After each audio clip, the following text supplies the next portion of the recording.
Marka aad aragtid ilmo yar oo hadda dhashay, waxaad isdhahaysaa ilmahani wax awood ah ma leh. Laakiin sidaas oo ay tahay, carruurtu waxay leeyihiin awoodo cajiiba oo aysan lahayn dadka waaweyn. Waa kuwan awoodo yaab leh oo ay carruurtu leeyihiin oo aysan cid kale la wadaagin. Haddii qof weyn iyo ilmo yar meel dhaxan ah oo qabow ay joogaan, kebaad isdhahaysaa dhaxantu waa horgaaraysa oo ay aad u dhibaysaa. Dadka waaweyn ayaa goorta ay dhaxantu qabato waa ay gariiraan si ay jirkooda kul u gaarsiiyaan.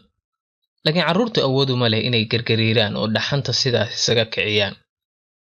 Laakiin Ilaahay ayaa waxa uu siiyey carruurta awood yaab leh oo ah inay leeyihiin wax loo yaqaano afka qalaad brown fat, ama dufanka ama baruurta bunniga ah. Jirka carruurta da'da yar ayaa waxay leeyihiin baruurtaas aan laga helin ama aadka ugu yar jirka dadka waaweyn. Baruurtaas ayaa waxay muhiimadeedu dhan tahay inay jirka kul siiso markii uu qabow yimaado. Waana ka duwan tahay baruurta ay dadka waaweyn iska leeyihiin oo iyadu loogu talagalay inay wax kaydiso.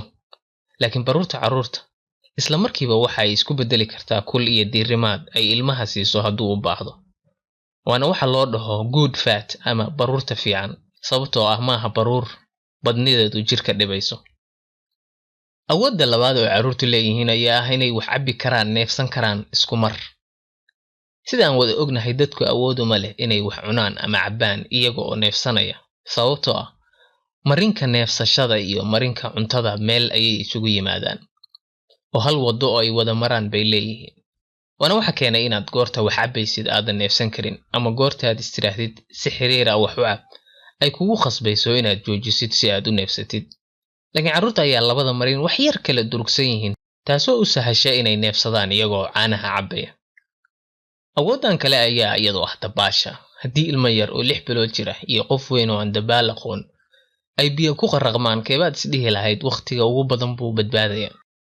Saynisyahanadu waxay dhaheen ilmaha yar ayaa badbaadaya waqtiga ugu dheer, sababtoo ah Ilaahay ayaa waxa uu ku manaystay carruurtu goortay yar yihiin inay si otomaatig ah neefta isugu celiyaan. Wadnuhu uu garaacisa yareeyo si aysan oksijiinta jirku u baahan yahay aysan u dhammaan. Oksijiinka jirku haystana loo leexiyo meelaha ugu muhiimsan jirka sida maskaxda oo kale, taasoo awood u siinaysa ilmuhu inuu waqti dheer biyaha hoostiisa ku jiri karo. Awooddaas ayaa waxa afka qalaad lagu dhahaa diving reflexes. Ilmuhu goortuu 6 bilood ka weynaado ayay awooddaasi ka luntaa. Awooddaas ayaa waxaa leh noolayaasha badda ku nool laakiin hawada inay ku neefsadaan u baahan, sida dolphinka oo kale. Carruurta bisha ama 2 bilood oo u horeysa goorta ay ooyayaan, ilin kama timaado, sababtoo ah weli si fiican uma furmin kanaaladii ay ilintu soo mari jirtay. Marka sidaa daraaddeed, oohintu waa qaylada ay bixiyaan oo keliya, oo ilin kama timaado.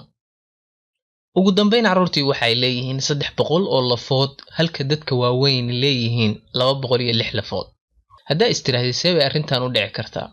Carruurta goorta ay weynaadaan ayaa lafahoodu qayb badan oo ka mid ahi isku dhagaan, taasoo yaraysa tirada lafaha dadka waaweyn ay leeyihiin.